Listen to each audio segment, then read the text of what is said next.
What's up everybody, another beautiful day in Azeroth, and today we're taking a look at Thrown at the Tides 24 on Fortified as an Enhancement Shaman. So starting off, we're doing a Giga pull here where we pull pretty much every single thing. Enhancement Shaman, uncapped AoE coming in. So what I do here pretty much is make sure that the Oracle is interrupted, the water bolts and heals. Then I just focus down the Sentinel, which is the big mob with the healing absorb, because that's really the only one that's scary in this pack. Spread my Flame Shock, do my Primordial Wave, and then I just funnel in Elemental Blasts into the Sentinel, trying to nuke it down. When it does its Healing Absorb, if you get it on you, make sure to use Healing Surge yourself, especially if you're doing a high Fortified Key, because it really slaps. You can also combine it with Ancestral Guidance on a pull like this to really help healers out. Another thing to keep in mind with these packs, Oracle's Healing Wave, you want to make sure it doesn't miss, because if that goes on a Sentinel, it's going to be very sad times. Water Bolt, if you can, and you can stun them, knock them up, Sundering if you play that. When you don't have any Elemental Blast charges, you can tap around for Lashing Flame and Chain Lightning spam, but otherwise I do the Elemental Blast into the Sentinel to make sure it dies, and then I get my ass slapped by Shades. Big mob and the two dogs, hopefully pretty obvious, but I focus all my damage into the Ravager. I don't even think I tab target here for Lashing Flame, because I kind of want the dogs to be alive for as long as possible so I can generate Maelstrom to slap the Ravager harder. One thing to keep in mind is her Acid Barrage hurts, but if you're really close and fast on your feet, you can almost start moving right before the cast starts. Not like I did there, because I played like a jackass. That's why I died. Like I said, the 25 key we played flawlessly up until the last boss, but the 24 key we do some funky shit in. But yeah, if you do it properly, you can dodge it without taking any damage, and you should spread out around it since it targets a player with Acid Barrage. So on a pull like this, pretty much just focus on getting out your Flame Shock stacks fast, interrupt either the Oracle or the Witch, and then we focus down the Sentinels. So this is pretty much like the first pack, it's just you have double Sentinels, so they're Crushing Depth is gonna hurt a lot because two of them are going out. So this is the pull where I would definitely use Ancestral Guidance on when two of them go out. We even Spirit Link, things like that, just to make sure we manage to heal it out. Going into the next pull, it's pretty similar. Depending on how the tank pulls it, you're gonna have some of the small doggos potentially. And if you do, just make damn sure if you get fixated that you move, because the little doggos bleed really hurts. So you can Frost Shock him, knock him up, stun him as well to keep him away. In a pack like this, I would focus probably either the doggos just to get them down, or the Oracle to cleave stuff down evenly. Chain Lightning here, because there's not really a priority mob, if you will, unless you're going for the doggo ads. Then you can just funnel Elemental Blast into them and make sure they die fast. We're gonna fail this one in this key. We managed to pull it off on the 25, but we didn't on the 24 for some reason. But a pull like this is really good when you have an Enhancement Shaman, because everyone else can do their AoE pad on all the ads, but we have so many targets to funnel into the big Ravager. Because normally when people pull and they just pull the Ravager, it takes forever, but if you can funnel into it, you can really make it go fast. But it is a very dangerous pull, because there's so many things that can go wrong. Like I open up with getting fixated and an Acid Barrage, and then I'm just, you know, so far behind on healing. But yeah, if you pull it with the Ravager, focus all your damage in the Ravager, but do make sure you interrupt the healing wave, you knock up stun, sundering the doggos, and try and avoid the Acid Barrage. It really, really hurts. Let's see, we're starting to lose some people there, and we get some fixates. So probably the other thing you could do is, again, focus down the small dogs, because they're dangerous. But ideally you shouldn't have to. They should die during like stuns and knockups and things like that before they get too dangerous. But that's what we fudged up here. But if you don't have the Ravager in the pack, you can instead just funnel everything into a doggo. For the last pack, pretty much the same as the other. I focus down the Sentinel, keep the Witch and Oracle interrupted, use any stuns if you have knockup if needed. Pretty much it. There's nothing we need to really save for boss, because I mean we always have cooldowns. We just blast these down and then run to boss. So for the first boss, Lady Naz'jar, cooldown, all cooldowns on pull, it should line up with intermission pretty well. So just pop them whenever they're ready. Primordial Wave and Wolf status. So you can see here, I think I'm gonna pop it. No, I held it, but you can pop it before intermission and Elemental Blast the boss to then have the Primordial Wave up for the ads. Oh, this wasn't the intermission, I'm dumb. So yeah, you can see I used them pretty much on cooldown. I held Primordial Wave a little bit for some weird reason, but if you don't, if you just use it on cooldown, it will line up perfectly with intermission. So here, like when we start this intermission, or when you're doing this, don't do any fancy AoEs right off the bat. Like, let the tank build some threat, stack them up. But what I do is I try and just spread my flame shock.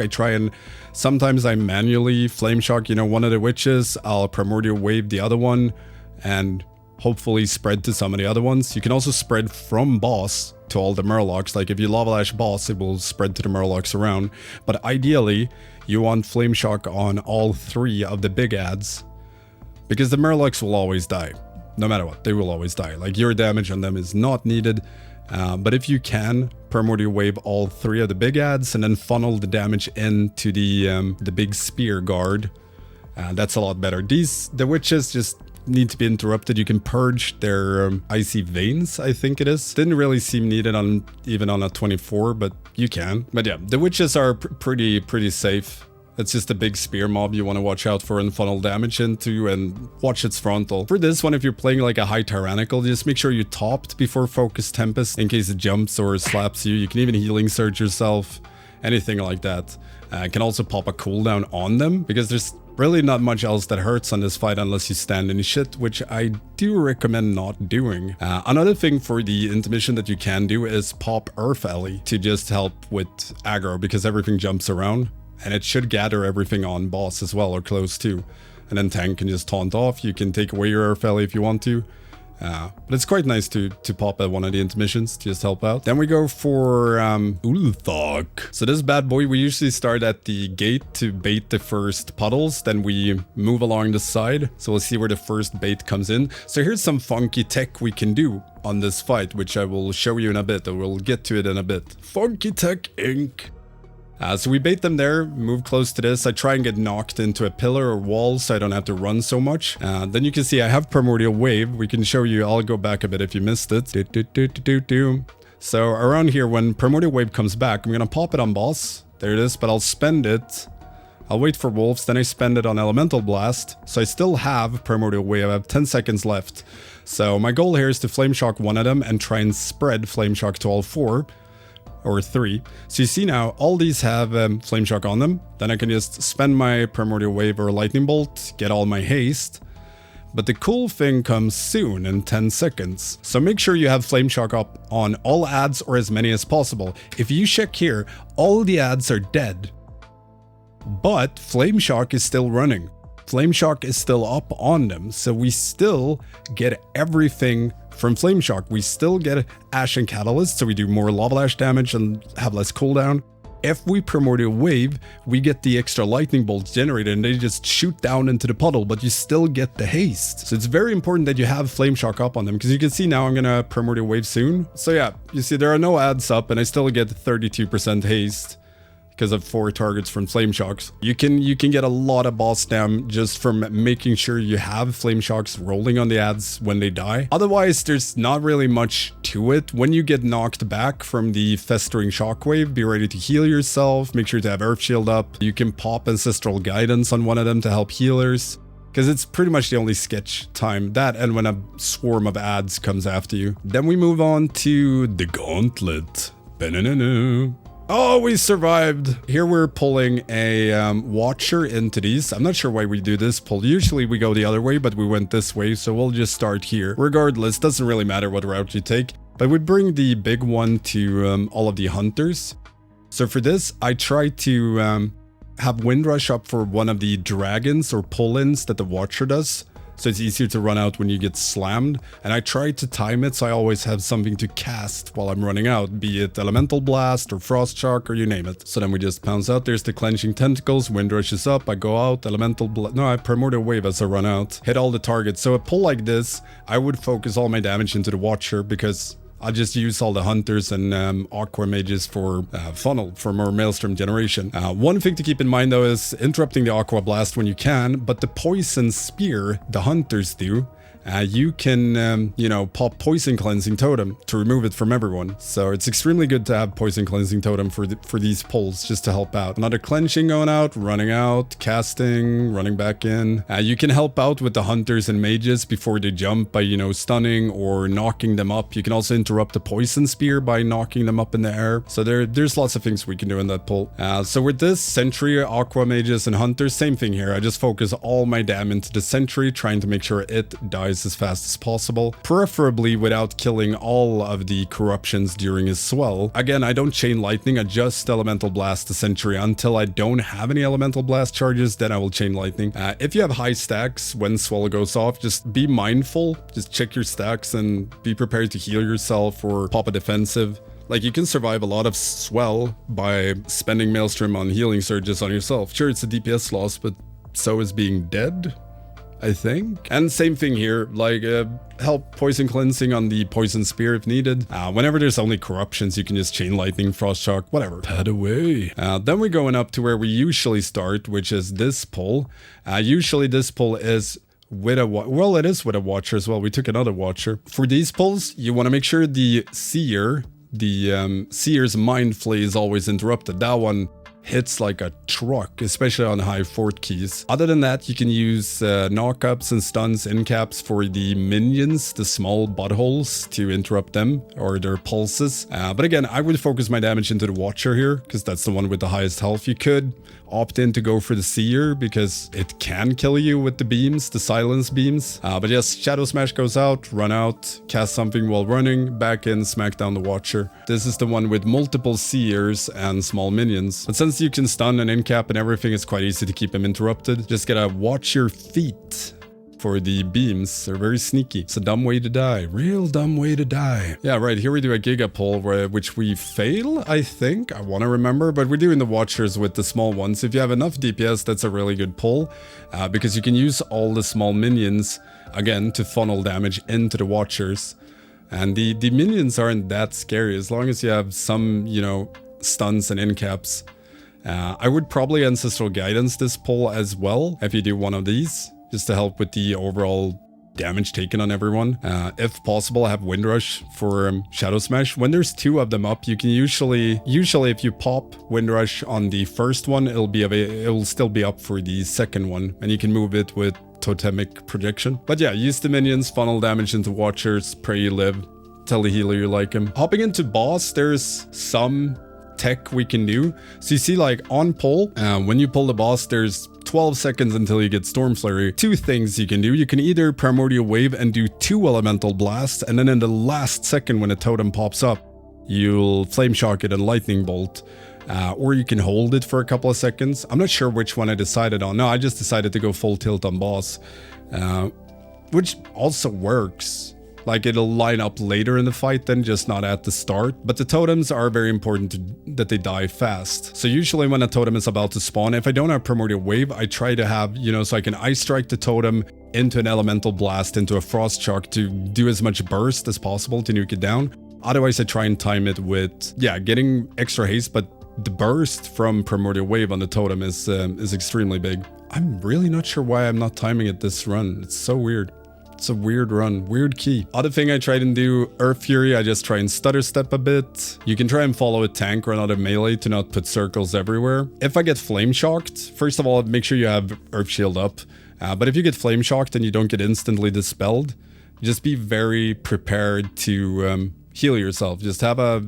Even if you have to spend Maelstrom, like, it ticks like a truck. And if you're playing like a Tyrannical Key, it will murder you. But that's pretty much it for this this boss. You get to the last part, Windrush to help with Terrifying Vision. Tremor does not work, or technically it works, but you still take damage. You just don't get feared, but you die. Unfeared though. So either go around one of the pillars, otherwise tanks can tank it near behind this one.